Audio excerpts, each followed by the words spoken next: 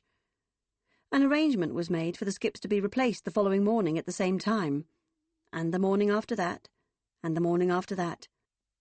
We'll just keep coming every morning till you tell us to stop, said the driver. Bad, is it? He asked, eyeing the scruffy house behind him. Really bad, said Megan. Funny thing, he said. Funny how people deal with stuff. He looked at the house again, almost tenderly, and he shook his head. Good luck. We'll see you tomorrow morning. She stood for a moment on the pavement after the skip truck had left. The morning sun was already hot. She held a delivery note in her hand and stared for a moment across the street. The enormity of the task ahead of her felt heavy on her skull. Not just the physical work of it. Megan liked physical work. But the prospect of unearthing her childhood and finding it riddled with rot. Right, she said a moment later, clapping her hands together. That's it. No excuses. Let's get going. Friday, 28th of January, 2011. Darling Jim, I knew it would come to this eventually. I had hoped that you would have read between the lines of my words and seen the truth squirreled away in there. When I close my eyes at night, I dream about being with you. I pretend that you're there, with your big, strong arms around me. I imagine running my hands through all that glorious silver hair. I fantasize about seeing you across a room, sharing a complicitous smile, walking into a pub, hand in hand, sharing a bottle of, water, I suppose. In another, parallel world, you and I are living together. In a parallel world, your lovely things sit side by side with my lovely things. Your dog rests its chin on my lap at night as we watch TV together.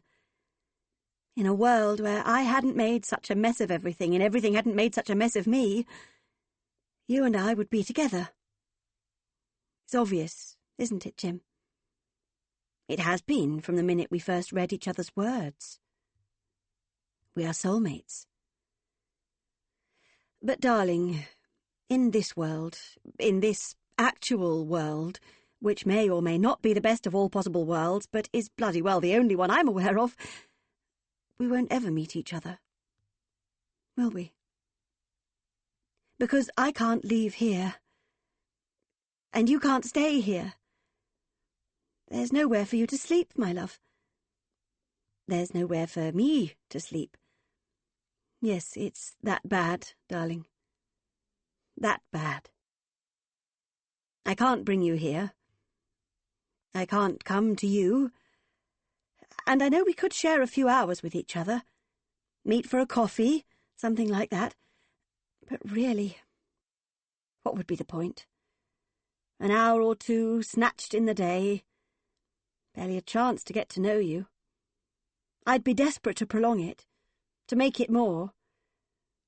But I'd be snapped back to the pigging reality of everything, the pull this house has on me, the hold it has on me. I've given up everything for this house. But please, Jim, don't make me give up you too. Please. Can't we just continue as we are? These lovely emails that make my heart sing when I see them in my inbox. Can we do this forever, please? And yes, Jim, I love you too. Kiss, kiss, kiss, kiss, kiss, kiss, kiss. April 2011. By the end of the first day, they had filled both skips to the absolute limit, and yet barely got halfway through the kitchen. The sun had blazed unforgivingly, more like August than April. "Do you remember," Meg had asked her father at one point, "that Easter before, when we were small, when it was hot? Do you remember the Easter eggs melting, and the paddling pool popping?" Colin had nodded and smiled, sweat rolling down his temples, a dusty box of tea lights in his hand, and said, "Of course I do. It was one of those times, those golden, shiny times when nothing could possibly go wrong." They sat now, the three of them, around Lorelei's table in the garden, drinking Coke and letting the sweat dry onto their bodies. "When do you have to go back?" asked Colin. "Bill and the boys get back next Monday. Monday week. School goes back on Tuesday, so in theory we could stay for 2 weeks. But hopefully not." Megan thought about the boutique hotel, the £180 a night bedroom. She'd packed fresh bed linen and pillows into the boot of her car. She'd brought soap and flannels and towels and shampoo. She'd thought that within 3 or 4 days she'd be checking out of the hotel and moving into the birdhouse. She thought it was a matter of a bit of sorting and chucking. She'd had no idea. Absolutely no idea. "Come back to the hotel," she said to her father. "Come and have a proper bath. And we'll have a nice dinner somewhere." Colin looked at her gratefully. "Thank you, darling," he said. "That would be lovely." The three of them ate together at a seafood restaurant in the village. It was shishi, with dove-grey walls and prices written on the menu in fractions.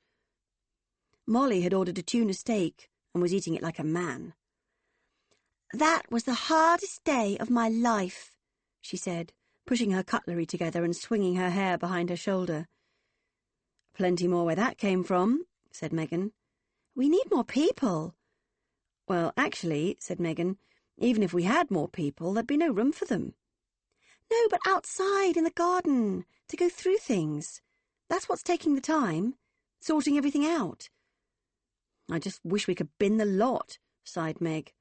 "No way," said Molly. "That's like her whole life in there, in amongst all the rubbish. Imagine if we threw away something really important." "I know," sighed Meg. "I do know that. It's just so infuriating." "We could still get the council in, you know," suggested Colin. "No," Megan shook her head.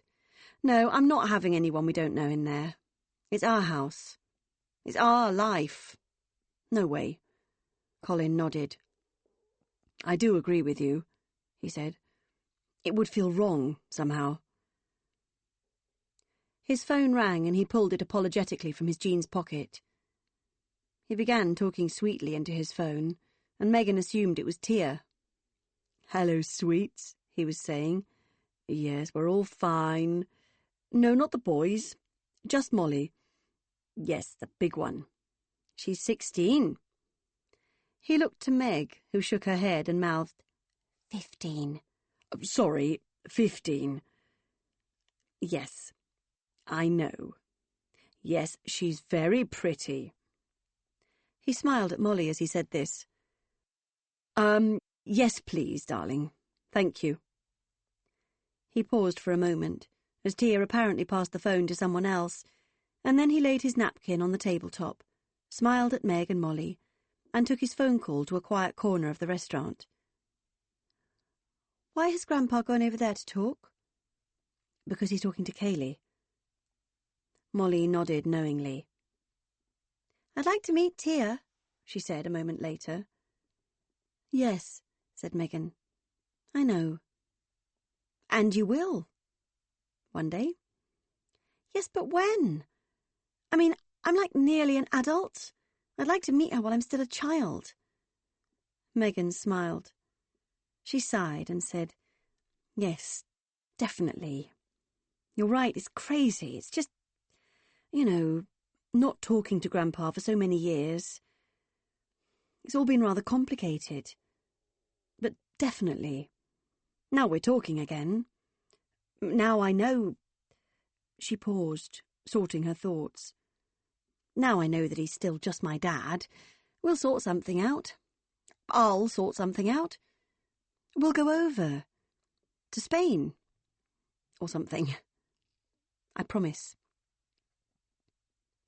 She covered her daughter's hand with hers and thought of Tia, her beautiful lost niece. And she was just one piece of the puzzle. One tiny piece. Maybe she'd like to come to London, said Molly. Maybe she'd like to come and stay at our house. She could sleep with me, if she liked. Yes, Megan beamed and squeezed Molly's hand. Wouldn't that be lovely? Sorry about that, said Colin, retaking his seat. That's okay, said Meg. And then she took in a deep breath and prepared herself to say something unnatural. How is she? She asked. How's Kaylee? Colin looked at her with some surprise, but then smiled and said, She's grand. She is. She's good, really good. Yes. He petered off, aware that this was a new and slightly awkward development. How's her business? Meg forced it out. She had to. They were here now. They were a father and a daughter having dinner together. They were part of the same world again. Colin's face lit up. It's great, he said. She's ever so good at what she does, She really, really is. Good, said Megan. That's good. And does she ever... Do you ever... Megan held her breath, considered her next question. Will you have another baby? Colin laughed. Oh, God, no, he said. No. We did talk about it. A long, long time ago. And we both realised it was just... well, a step too far. Megan looked at him questioningly. Well, for Tia, I mean. How would that have been for Tia? A brother or sister who was also her aunt or uncle? Or... God, whatever, the technicality of it has always slightly eluded me, but no, huge age gap, a cultural divide. We both felt, that there were quite enough challenges to be going on with. So, yes, Tia is my granddaughter and Kaylee is my partner, and we shall leave it at that. As awful as everyone thinks it to be. Molly stared at the table and said, I don't think it's awful. Don't you? Said Colin with a soft laugh. No. I think it's just, it's life, isn't it? All these years I've just thought it was kind of gross, and I mean, I personally would not want to go out with my child's grandfather, but maybe I'll end up doing something else unconventional, who knows? And I really hope that if I do, and as long as I'm not hurting anyone or doing anything, illegal, that everyone would accept it, just carry on loving me anyway. Meg and Colin exchanged a look that said, Dear God, what a bloody mess we've all made of everything. Then Megan's phone ding-donged and she switched it on to find a text. It was from Bethan. I'm here. I'm staying with Sophie. At Vicky's old place. I want to help. I'll see you at the house tomorrow. Megan switched off her phone and let her head drop onto her chest. Fine, she thought to herself, breathing in deeply. Fine. Beth's coming, she said, forcing out the words. She's coming to the house tomorrow. Yes, said Molly. Yes! Meg smiled grimly at her, and in a small, dry voice she said, "Hurrah!" Chapter 12. Saturday, 29th of January, 2011. Darling Jim, I knew you'd understand. You always do. And you're right, of course. I'm acting like the future is inflexible and set in stone, like people can't change, like I can't change. And of course I can, Jim. Anyone can change. You should see my ex-husband. He went from being a rather mild-mannered college lecturer, a bit of a mouse, really, or maybe that was my influence. Oh! And now he's all cool and groovy, living on a commune with a young girl, working with his hands, covered in tattoos by all accounts. It was as though this other person had been living inside him for all those years, just waiting for a chance of escape. And maybe I have another me living inside my daft old body. A me who might wake up one morning and say, "Enough!" A super little Lorelei bird who's all spick and span and in the mood for throwing stuff away. Who could contemplate a night away from home without breaking out in a rash. And my goodness, Jim, if that super little version of myself ever did find its way to the surface, assuming that it is there to begin with, you will be the first to hear about it, I can tell you. I would be on a train to Gateshead immediately. Oh, Jim, what I would give to have a night with you. I strongly suspect that you are spectacular in bed. But sadly, it is this little version of Lorelei talking, not that other fabulous one. So, yes, Jim, I will not close my mind to the possibility of change. And who knows? Maybe this love affair will change me. Yes, maybe it will. Maybe I will find that other part of myself through you. You darling, beautiful man. Until then, sigh, I will just ache for you. I have not had sex with a man for such a long time. When did you last have sex, Jim? Or actually, don't tell me. I'm not sure I want to know. Supposing you said it was last week. I'd have to die. I do love you so much. Yours, forever, Lorelei. Friday, 4th of February, 2011. Oh, thank God, Jim. I thought I'd lost you. I can't tell you how relieved I was to find your email in my inbox just now. I thought you'd finally had enough of me, that I'd lost you on the internet forever. And then I thought, how the heck does one find a lost person on the internet? I wouldn't have a clue. So to find that your silence was nothing to do with me, that it was just your nasty old demons, such a relief. What is it like, Jim, if you don't mind me asking? What is it like when you lose control like that, on one of your benders? What do you drink? Do you have a tipple of choice, or is it anything and everything? Are you happy when you're wasted? Do you feel better? Or do you feel worse? Do you get drunk with other people? Are you a part of a big, rousting, jousting gang of boozers, all singing songs together? Or is it just you, alone in a room? Or on the last bar stool on the left? Do you get into fights, Jim? Do you get into trouble? Are you a messy drunk? Or a quiet drunk? I feel the need to ask you these questions purely because I love you, and because this is a part of you. I want to understand all of you. When I don't hear from you for a week, I want to be able to imagine what you're doing. I want to know how much to worry about you. how long I should expect you to be out of contact. Because if the super version of Lorelei that may or may not reside within me fails to materialise, then I am asking you to stick with this version. And if the super version of Jim, the one who stays on the 12 steps, who doesn't drink and doesn't keep vanishing, fails to materialise, then I fully intend to stick with this version. So I need to know it. Good and bad. Do you see? Anyway, I was absolutely dancing like a loony delighted to hear that you haven't had sex for many years. Sorry if that's selfish of me, but there you go. If I can't have you, then neither can anyone else. And if I ever get my hands on your beautiful body, I want it pure.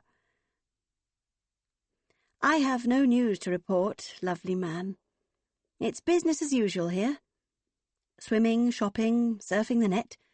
Oh, I forgot to say, I had an email from Rory. He is out of jail. He didn't have much to say for himself, but then he never did. Just that he's out, and he's considering his next move. Thank God for that. One tiny little sun ray of normality shining down upon this wretched family. Love, love, love, love, love, love, love, L. Kiss, kiss, kiss, kiss, kiss, kiss. April 2011. Beth sat at the table in the garden. It was just before 9 o'clock. She already had a faint sheen of sweat upon her brow. She ran her hand up and down the cool sides of a bottle of Evian. Sophie had given it to her from her fridge that morning. Sophie had been so sweet to her, mothering her almost, even at 20 years her junior. "Make sure you drink tons," she'd said, looking at Bethan with concern. "You mustn't get dehydrated. It's forecast to be 30 degrees today." She'd given her a bag of yoghurt raisins and a banana and sent her on her way. On the street outside, Beth heard the clank of heavy chains. She got heavily to her feet and peered out. It was the truck, come to replace the skips. Pulling in behind the huge vehicle was a people carrier, one that Beth recognised from her last visit to London. She pulled herself straight. She adjusted her smock top and wiped a glow of sweat from her upper lip. Megan slammed her door shut, beeped the car locked, and turned to see Bethan standing there. "Oh, my God," she said, her eyes locked upon Beth's stomach. "Oh, my God, Beth!" Beth waited, rooted to the spot. She could not, for some reason, make the small movement that might propel her towards her sister. Instead, she nodded and stroked her belly, waiting, as ever, for her sister to do the thing that needed to be done. Megan walked towards her, her eyes still on her bump. "My God, Beth, how far gone are you?" 32 weeks, she said. She was blushing. She didn't know why. "And they let you fly?" She nodded. "I had a letter," she said, "from my doctor." She saw Meg's eyes scan the fingers of her left hand. "Wow," she said, that one syllable full of 100 questions. "Wow." She brushed the side of her face against the side of Beth's face, vaguely, as though she'd met her only once before.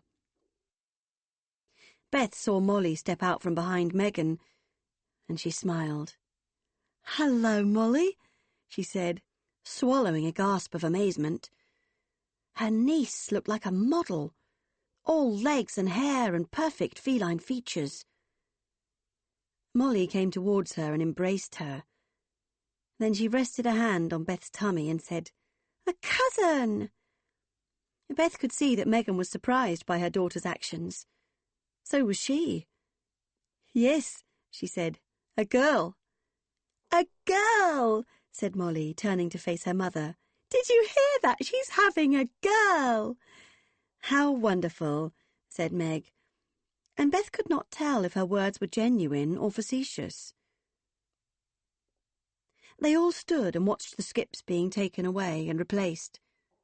The teetering piles of cardboard boxes, of newspapers, bin bags, broken lamps, ugly vases, stained duvets, odd shoes, splintered chairs, and burst Pilates balls. "That was just one day?" asked Beth. Megan nodded. "One day. And approximately 3% of the hoard." Hoard. Beth had never heard her mother's possessions referred to as a hoard before. It had always been her mess, her stuff, her crap. A hoard. It made it sound almost like a single, enormous entity. "Well, hopefully an extra pair of hands will help." "You won't be able to get in there," said Megan, nodding at her belly. "I mean, seriously, I can only just about squeeze in there." "Oh, I'm sure," she began. "No," said Megan sternly. "Really, you have no idea. You have absolutely no idea." Beth laughed nervously and nodded. "You look very well," she said as the three of them turned towards the house. "You've lost a lot of weight."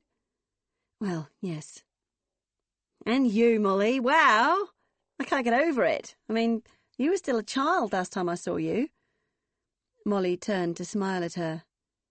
"I remember," she said. "You fainted." Beth felt a solid kick against the wall of her stomach and instinctively held her hand to it. "Gosh," she said. "How did you know?" "Mum told me." "Ah." She wondered how much else Megan had told Molly. Beth had assumed that Molly would know everything. She'd been expecting a cool reception. But Molly seemed almost excited to have her here. "What are you going to call her?" asked Molly as Megan rang on the doorbell. "Oh," she said, staring in awe at her niece's satiny skin, her doll-like cheeks, the sweeping lashes and perfect nose. I don't really know. I was thinking of something old-fashioned.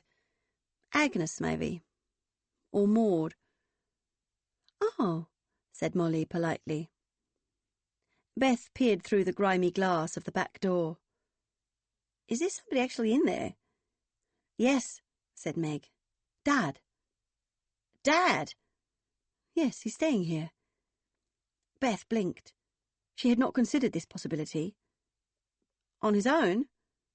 "Yes," said Meg. "On his own." "It's all fine," she said somewhat tersely. "It's no big deal." Beth nodded and peered again through the back door into the kitchen beyond. "Are you sure he's there?" she said as the seconds ticked by. "Yes," said Meg, in that same slightly impatient tone of voice. "It's just rather a journey, from upstairs to downstairs." "You'll see," said Molly, "when we get in."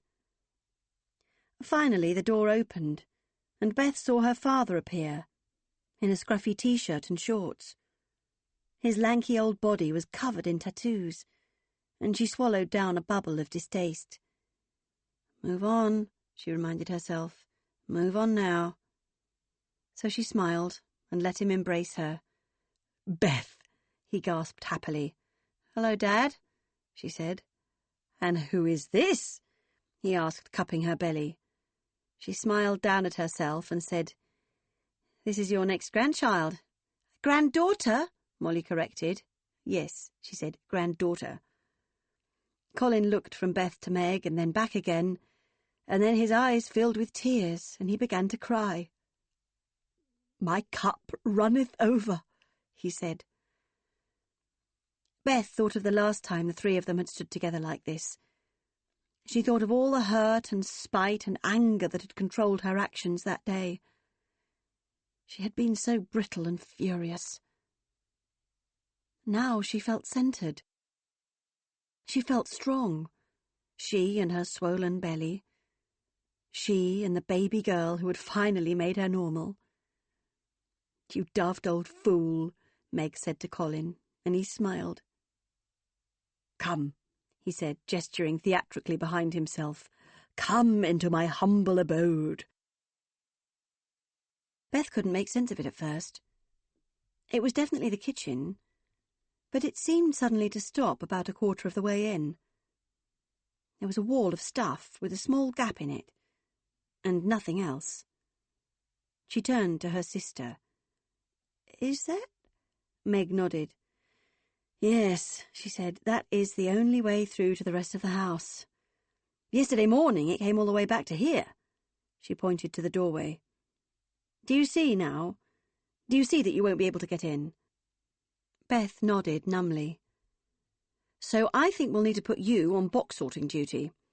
We pass stuff out to you, and you sort it." She nodded again. "But, Beth, listen," said Meg. "We've only got a few days. You're going to need to be ruthless. Do you understand? Really ruthless.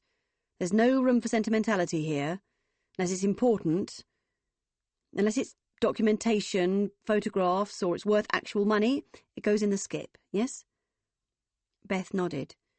And then she said, "But what about—" Meg threw her a terrifying look. She recoiled. "Nothing," she said mock nervously. "I understand." "Good."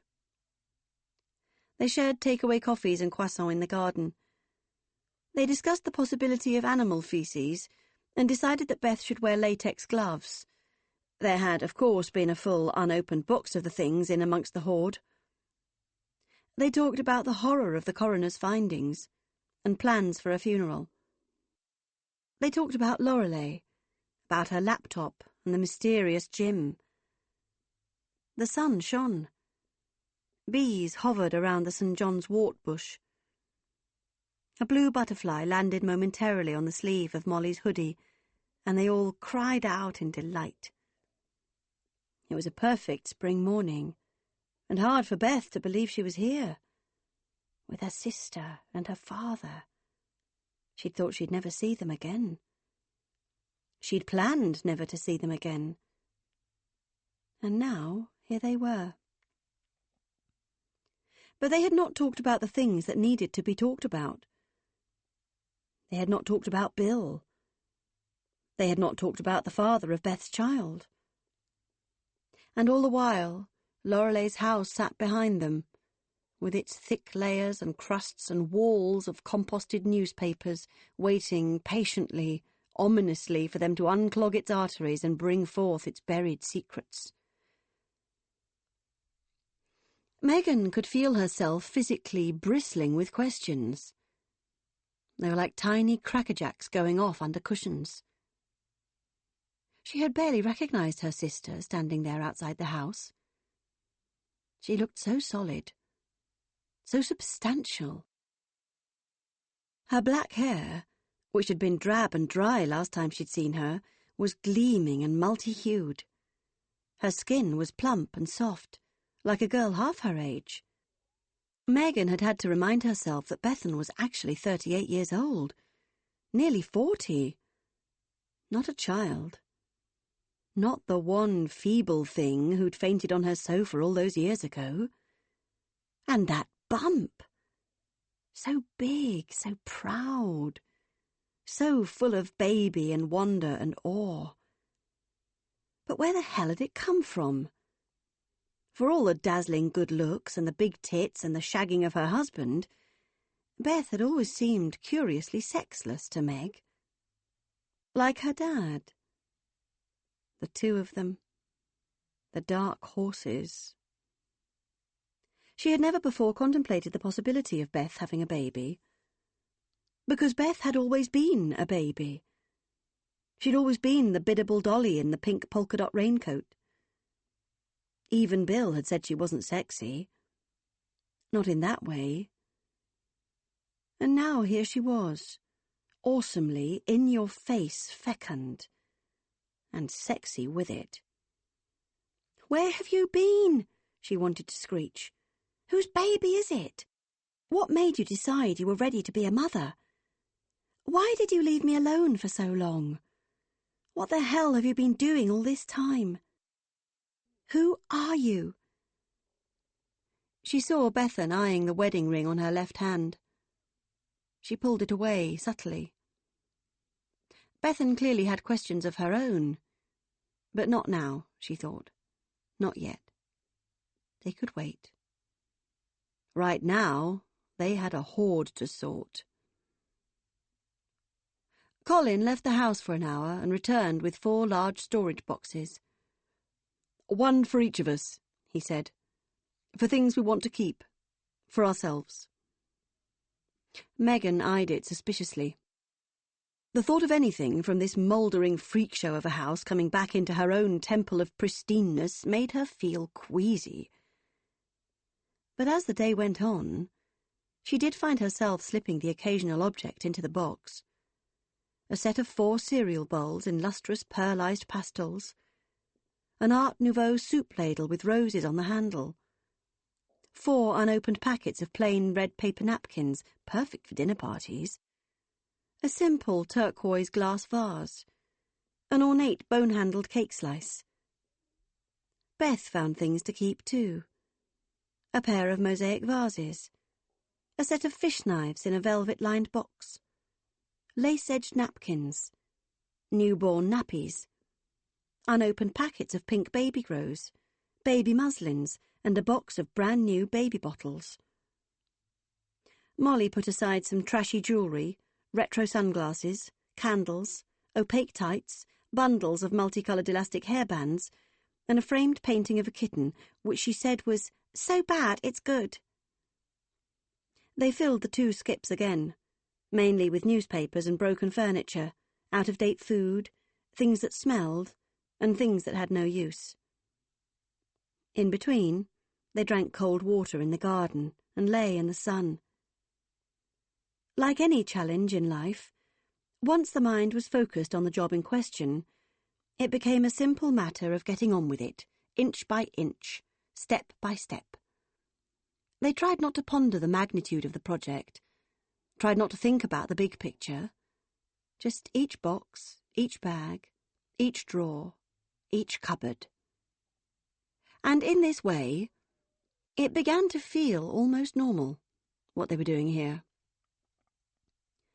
As the shadows grew long across the unkempt lawn, Colin was saving the mowing of the lawn back into stripes as a treat to look forward to once the house was cleared, Meg told Molly she'd be back soon, and she took cold cokes and a bag of Maltesers to the end of the garden, where she'd seen Bethan heading a few minutes earlier.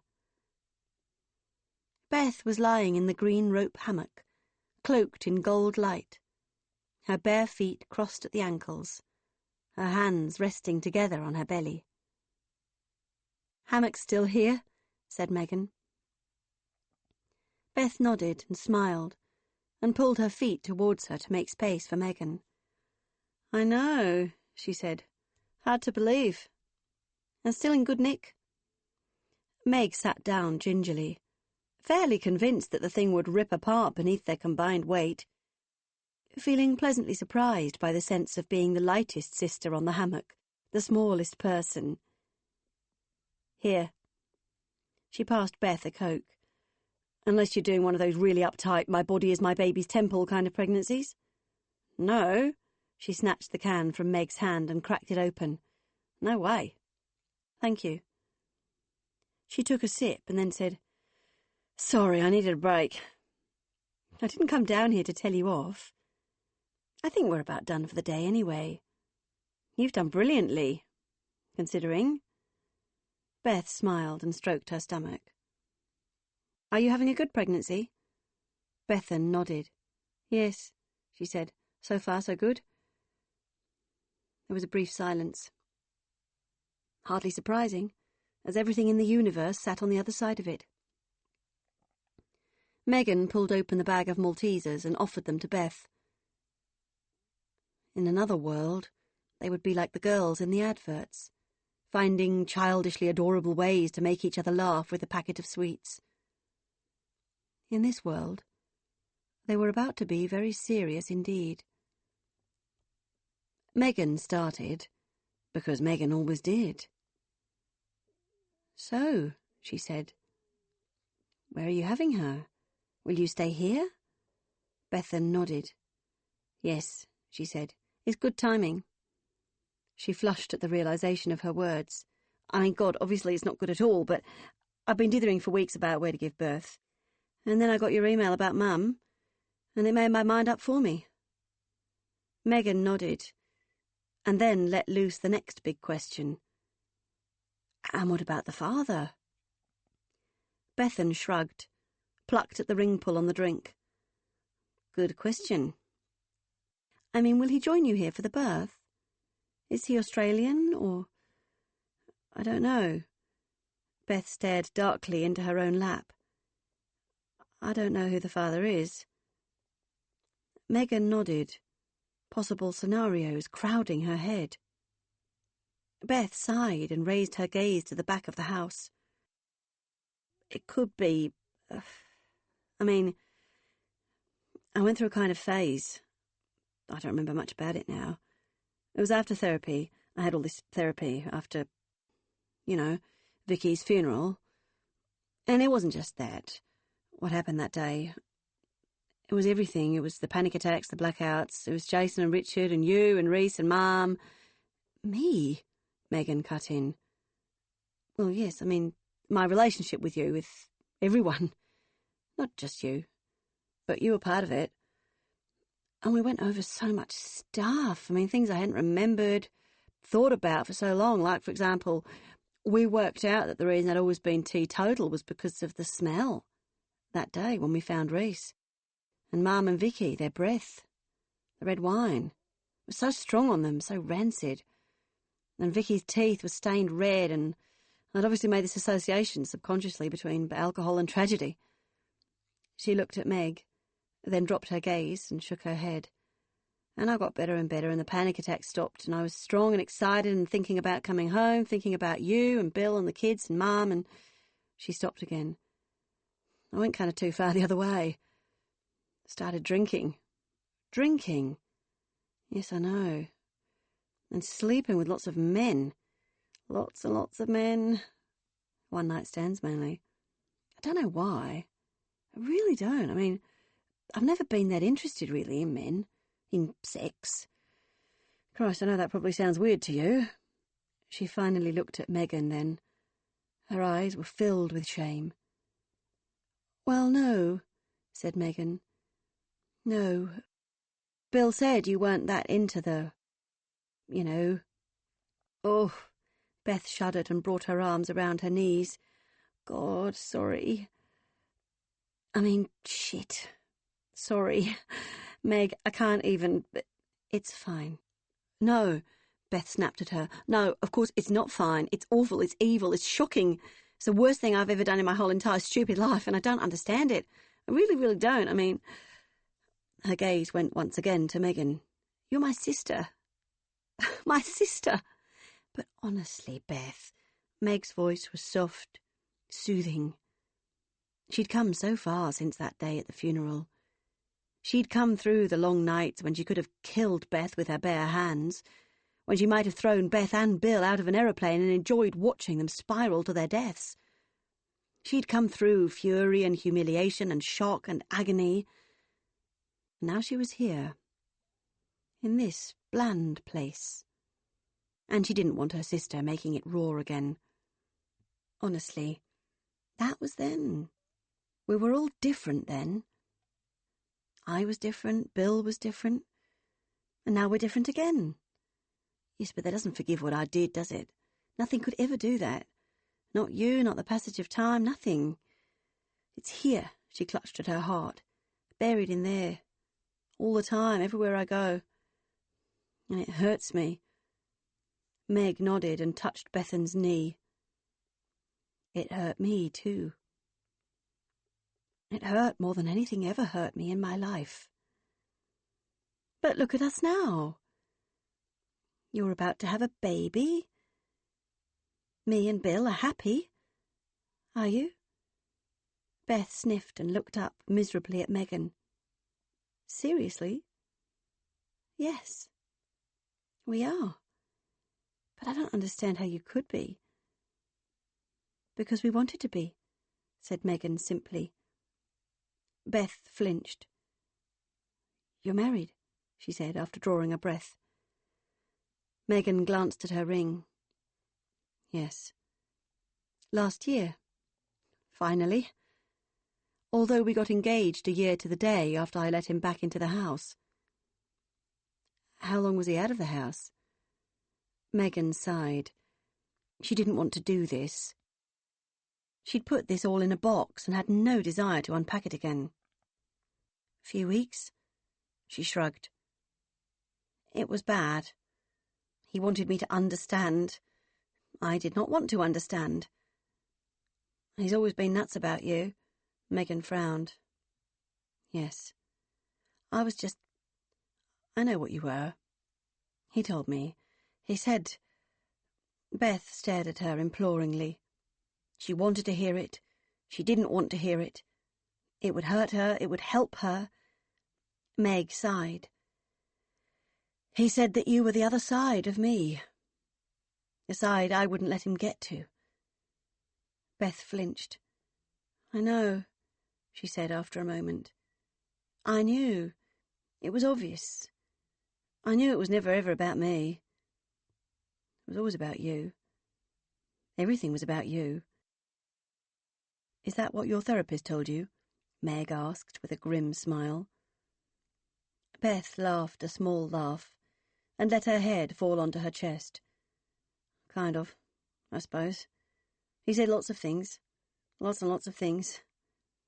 You were definitely part of it, but shit, I mean, there was so much other stuff. About Mum and Reese. I think..." Megan watched her sister, searching for words. She was plucking at the loose threads on the hammock, her Coke can nestled in the triangle between her crossed legs. "I think," Beth tried again, "that something happened the night before he killed himself. And I think I might have seen it, or been part of it." Megan straightened at these unexpected words. "What?" "I don't know. It's just this feeling. I've always had it. Like it was my fault. Like something happened and it was my fault. And I've kind of blocked it out. I used to have these dreams." Megan stared at her encouragingly. "Awful dreams. About all of us, kind of... sexual." She shuddered lightly. "Well, that's fairly normal, isn't it?" "Well, yes, and no. Because I was never in them. It was the rest of you. I was watching the rest of you." She shuddered again. "And Reese. Always Reese. My therapist and I, we never got to the bottom of it, but he thinks it's connected to that night." Megan shook her head lightly, trying to rearrange her thoughts into a recognisable pattern. "What did we do that night?" she said. "I can't even remember." "Neither can I. Not in any detail." "I remember I had to sleep on a mattress in your room," said Meg, "because Mum had dumped loads of stuff in mine. I remember us lying there in the dark, talking about you coming to live in London." Beth smiled sadly at the memory. "It was before that," she said. "Early evening. It was still light." She sighed loudly and stroked her belly. "Everyone was downstairs playing Monopoly or Trivial Pursuit or something noisy anyway. I came upstairs for some reason or another, I can't remember, and I saw Mum coming out of Reese's room, and she looked... I can't really explain it, but she looked freaked. Totally and utterly freaked out, and I stared at her and she stared at me, and I said, 'Are you okay?' And she nodded, but I could tell she wasn't. And I just knew that something awful had happened. And I felt like it was something..." She stopped. A significant silence stretched out. She smiled. "Oh, I don't know. I guess I'll never know. And maybe I'm imagining it anyway. You know, maybe I was so desperate for there to have been a reason for why he did it that I invented one." She shrugged. Megan smiled at her sister. She patted her kneecap and said, "The hardest thing to accept is that some things happen for absolutely no reason at all." "I'm not sure I can ever accept that," she said. And then her face brightened and she sat up. "Oof," she said. "She's kicking. Wow, really hard. Can I feel?" Beth nodded, and Meg put her hand on the hard, tight bump. And there it was. Bump against the palm of her hand. Bump again. The small heel or fist of her unborn niece. She looked at Beth, her baby sister, one of the greatest loves of her life, and she said, "I missed you." Beth took her hand, smiled, and said, "I'm back." "Are you doing this on your own, then?" Beth nodded. "Just me and her." She looked up at Megan. "And you," she said in a small voice, "if you'll have me." Megan squeezed her hand. "Of course," she said. "Of course." Chapter 13. Saturday, 5th of February, 2011. Thank you, Jim, for your honesty. It was awfully nosy of me to ask, but as ever, you took me the right way. You are about the only person, Jim, in my whole life who has really known how to take me. It is a glorious thing. It was fascinating for me to hear in your own words how you feel when you're on a bender, although it did, of course, also make me feel unutterably sad. It made me want to rush up there on the first train and look into your eyes and hold your hands and tell you that I had the key to make you stop. But I don't, of course. I know as well as you do that only the individual has the key to change themselves. It's buried deep inside each and every one of us, and although someone else can help us to find the key, we're the only ones who can use it. And there, of course, is the pathetic irony that in order for me to come to you and help you find your key, I'd have to find my own first. It's all just a series of tightly wound threads. It's all just impossible, Jim, truly. And thank you, as well, for sharing with me the things that happened to you when you were young. You poor, poor little thing. Is it any wonder, really, that some of us can't cope with being grown-ups when adults treated us the way they did? If an adult cannot do a simple thing, like take care of a child, well, it's just an endless cycle. I'm sure your mother had her own stories, her own bad experiences, and so it goes on. You wanted to know about the blemish on my childhood. I can see what you're trying to do here, Jim. You're trying to fix me, aren't you? Long-distance analysis so that maybe one day I might be well enough to come and see you. And my goodness, I would like to be well enough to come and see you, so I will offer myself up to you. Analyse away. My mother was raped by a family friend. I knew nothing about it at the time, but my sister told me when I was about 16. Turns out it was the same family friend who tried to stick his tongue down my throat the week before she told me. I'd laughed that off. Dirty old man, you know. But then to discover that the same sleazebag had done what he did to my mother... And no, we never discussed it. I always wanted to. I always meant to. Every time I found myself alone with my mother, I'd open my mouth to ask about it, but the words wouldn't come.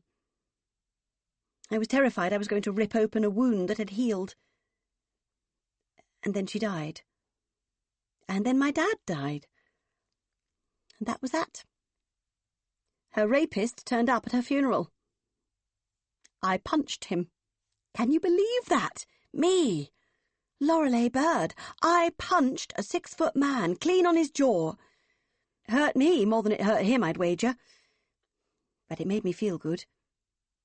I think it changed me forever, that punch. But yes, there it was. All the way through my childhood. First the stillborn girl, then the rape, and all the silence and all the secrecy. The atmosphere, always there, like a sinister fog. The resentment. My father clearly believed it had something to do with my mother, that she'd brought it on herself in some way. He used to talk to her as if he hated her. And the focus on the self that such a psychological injury can incur. My mother was always gazing at her own navel, to the detriment of her daughters. Awful. Awful.